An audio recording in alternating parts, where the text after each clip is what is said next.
of the people in order for you and I to know which one is a messenger of the Most High, which one is a fake one. For example, the true messengers of God, they come with the prophecies, they come with the miracles, they come with the same teachings, even though they never met each other. For example, let me just give you an example, quick one. One of the prophecies that Prophet Muhammad mentioned, that he said there will come a time, or he mentioned about some type of people, a person will make up a lie in the morning, okay? In the same morning, his lies will reach far east, far west. Prophet Muhammad existed 1,400 years ago. That was impossible to happen. For someone to make up a lie, and his lie will reach far east, far west in the same morning. You know, because back in those days, to travel from London to Cardiff would take us 3 days, let alone for my lie, okay? Now, can we verify this speech of Prophet Muhammad if it's true or not? Yes. Now in our time, make up a lie, put it on Instagram, Snapchat, Facebook, Twitter, will go everywhere. So how man that lived 1,400 years ago prophesizing about something that we can observe? Do you know why? Because he said the knowledge that he has is from the Creator, and that we are here for a purpose, and that this life is a test, and one day we're going to die and we'll return to our Creator to judge us according to our actions. You know, if have you been to Morocco? No. Okay. If you go to Morocco, what would you do first before going there? Check which currency they use. Yeah. You're gonna check that. Basically, you're gonna do your homework. You're gonna check if it's safe country, currency they use. So you will not say, when I get there, I'll come to know. No, you do your homework. Likewise, we're going to die and we're going to leave this life. So we have to ask the questions. How we got here? What is our purpose of life? Why we have to die? And these questions, no one have answered it in details like the prophets and messengers, especially in the Quran. Prophet Muhammad, because he came with the last teaching, he explained to us how we got here, what is our purpose of life, why we have to die. Have you asked these questions to yourself before? Yeah. Of course, no doubt. You know why you have to ask this question? Because you have something called, in Arabic we call it al-fitra. Fitra means natural inclination. Naturally, you start asking about the big questions. Okay, why I'm here? What is my purpose? Am I just here to eat and drink and go clubbing and smoke, or I'm here for greater wisdom? So when these questions come to you, because you have something called natural inclination, likewise you sound reasoning. But those questions, as I've said, science cannot answer it. Where is in the Quran? The Quran says we have created you. One of the reasons, the wisdom behind it, for purpose of to worship the Creator. Likewise, as a test. Likewise, for the Creator to implement His names and attributes. Attributes of mercy, of love, of anger, of justice, of wisdom, of highness, you know. Likewise, to recognize one another. Is that clear what's so far? Yeah. You know, let me give you an example. By the way, firstly, before I give you an example, do you believe there is a Creator? Yeah. Okay. So now, if I give you £2 million as a gift, I say, you know what? I'm having a nice conversation with you. I'm a billionaire. Don't ask me why. I'm a billionaire. I have too much money. I just want to give it away. Yeah. I will give you £2 million as a gift. What would you say to me at least? Thank you very much. Would you remember me all the time?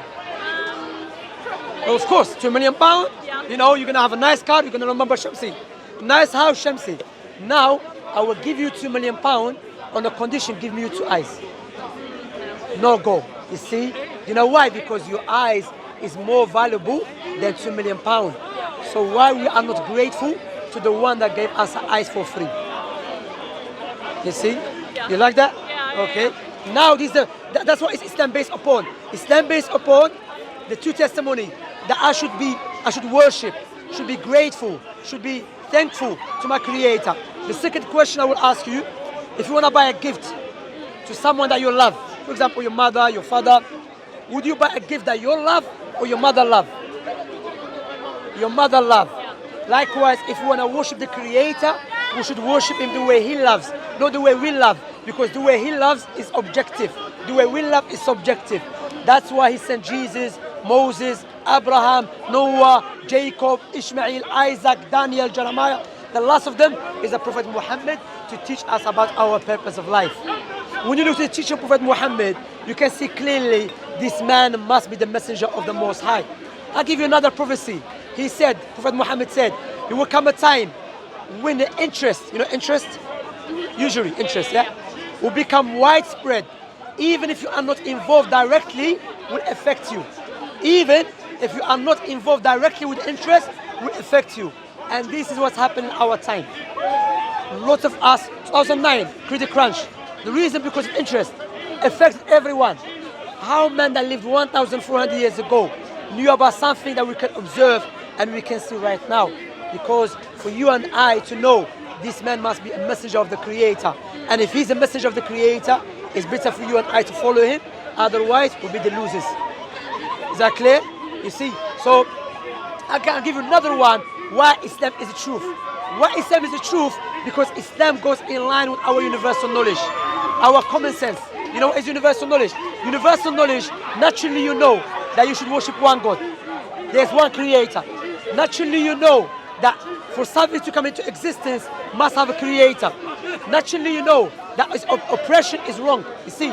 So when Allah sent the messengers, especially Islam, Prophet Muhammad, He sent them with the legislations that goes in line with that. Worship one God, believe all the prophets and messengers, Moses, Abraham, Noah, Jacob, Isaac, all of them. Because all of them came to call us to worship one God. And when we die, Islam speaks about that in detail. We believe there's a life of the grave. We don't know how, it's from the unseen, okay? And there's a day of judgment. When the Creator brings everyone back to life to judge them according to their actions. And the biggest crime against God, when you turn away from God or you worship Him in a way He doesn't want to worship Him. And we believe in Islam that if someone dies without Islam being explained to him, God will not punish him. He will test him with day of judgment. However, if Islam was explained to someone and she turns or he turns away from it, then if he dies or she dies upon disbelief, rejecting the Creator or not worshiping Him the way He wants, then don't blame no one except ourselves. So that's what we're here for. That's why I invite you to Islam, to worship the Creator, to worship God who gave you life, who gave you eyes, and who you, no doubt, all of us here, we want to have a relationship with our Creator. We want to be grateful to Him. We want to be thankful to Him. So this is your chance here. If you want to accept Islam, I'm inviting you to Islam. If you have any questions about Islam, feel free. Don't worry. Ask any question you want. As long as you don't ask me about my age. So, okay, I'm joking. But ask anything, please. Anything, ask. I think, yeah. Does it make no, thank you so much. Does it make sense what I said? Yeah. Okay, if I ask you, what is stopping you to become Muslim? I think so. I'm a Christian. Okay. And like I agree with like so much that you said. Like we have this like yearning to know God within us. And we all like need to worship God. And because sorry to cut you, because you said you're Christian. yes. Now, Christianity. Okay. When you look to Christianity, firstly, was Jesus Christian? Jesus was not Christian. Jesus never worshipped himself. Jesus prayed to God, okay? And Jesus prostrate when he prayed to God, okay? Who does that? The Muslims, okay? When we look to the teaching of Jesus, Moses, Abraham, Jesus was circumcised. Who does that? The Muslims. The Jews do that as well, okay? However, when we look to the Christians in our time, even after Jesus, they were affected heavily by the pagan Romans. You see, because if you notice, Constantine, the leader, he adopts Christianity as a faith of the state. Okay. However, he himself manipulated the teaching of Jesus. You know. So when you say I'm a Christian, Christianity does not, out of respect, Christianity does not go in line with our belief, with our universal knowledge. God became a baby. That doesn't make any sense.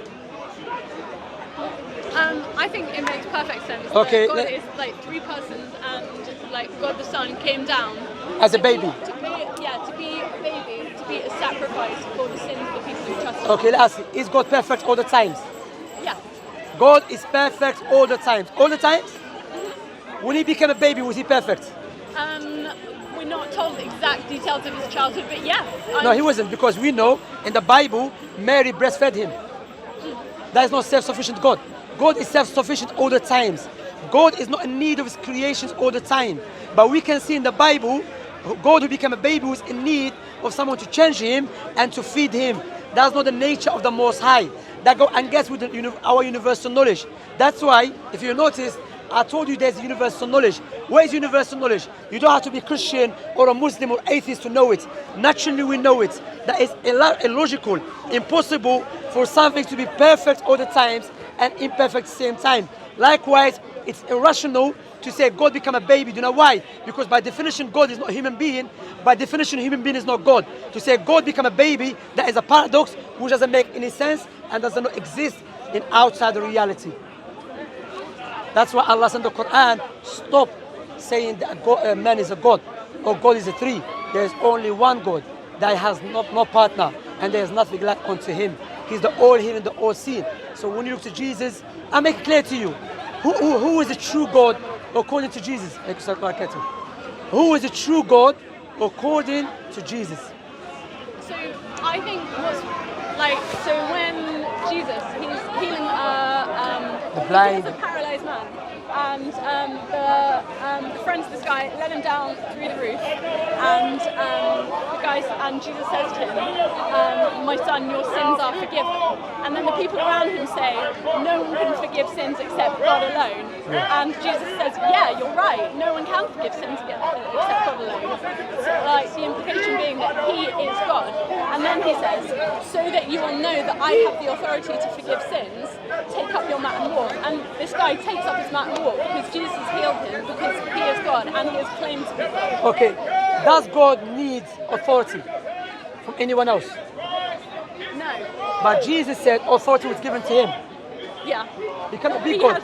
He has authority to forgive sins. No. Prophet Muhammad said, who enters people paradise?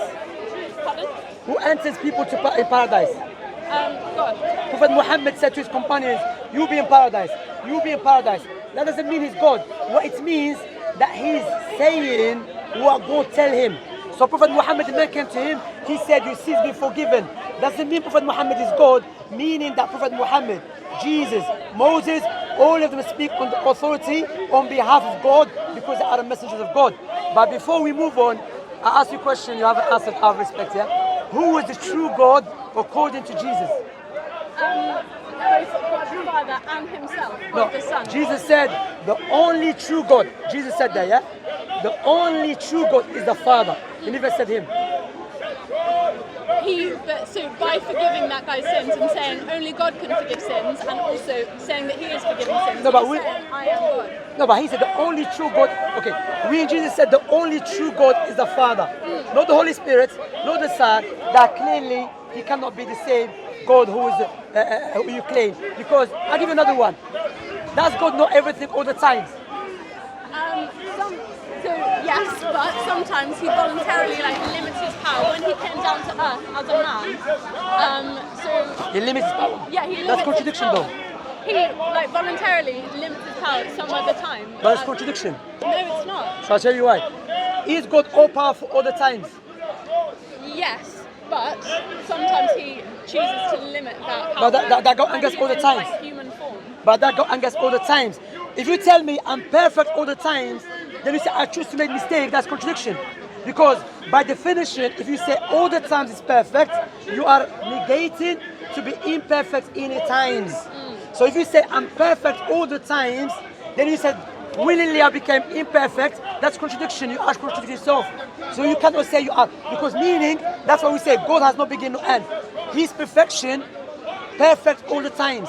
Today, yesterday, in the future, after the creation, all the times.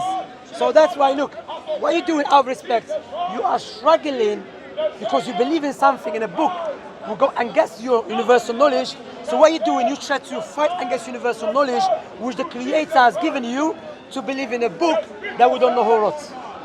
That's what you're doing, seriously. You know, John, Mark, Luke, Matthew, it's a different subject. A lot of them are things about Jesus which we don't know if Jesus said it or not. You know? Jesus wasn't even Christ's name. Yeah, that's true. That's true. No one named Jesus did anything written in the Bible. So my point here is, look, my point How many is, gods are there? my point here is that there's, when you look to Jesus' teaching, Moses, Abraham, Noah, Jacob, all of them called to worship one God. Never Moses or Abraham or Jacob or Daniel said believe there's three gods, three in one. None of them said that. Wow, they all believed in Yahweh. Daniel. They all Sorry, believed yeah? in Yahweh, right? I'm coming, yeah? One second, you're here. So do you understand that?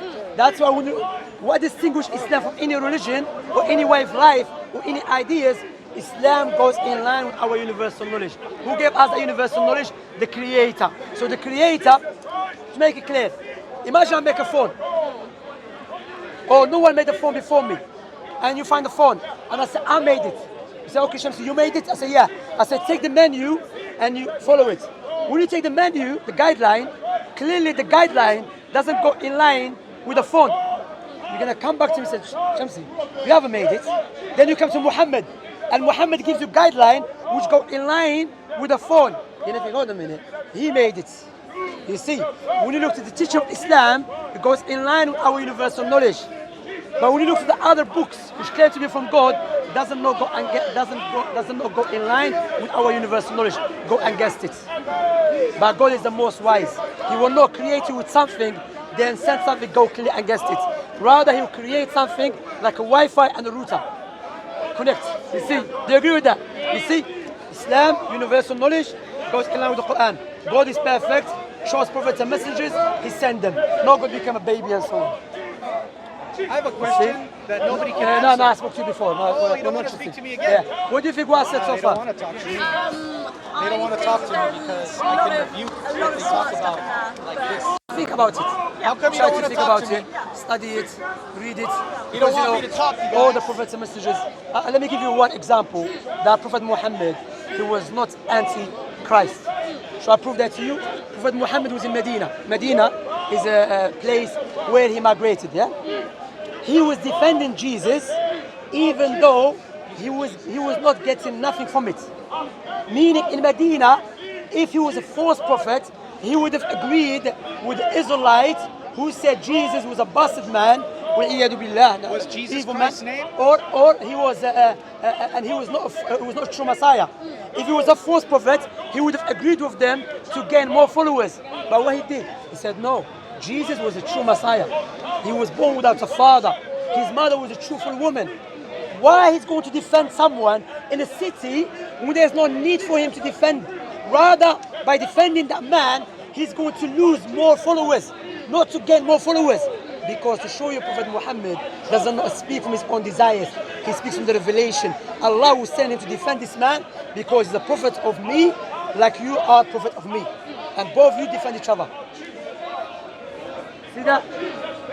Makes sense? Sorry, I can't check that. Why can't you talk to me? You know, as a Muslim, to clarify why that, won't you debate we as a me? Muslims, we're not allowed to touch women's hand, People don't debate even from me Muslims. because I As long destroy as their knowledge. if she's our relative family, we are allowed to touch her.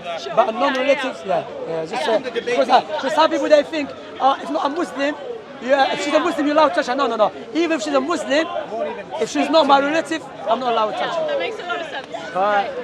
Do you have anything something to give her to me? Nothing. I have nothing. But hopefully, check. Can anyone name one biblical prophet whose Have you read the name Quran? gives You have glory Quran? to Yeah, give me Allah, one. So God, I'm gonna give you a Lord, or gift. Jesus? Because I know many prophets' spoke to him names: before. Jeremiah, You're just gonna shout. Hezekiah, Nehemiah, Obadiah, Messiah, hallelujah. But he won't speak to me.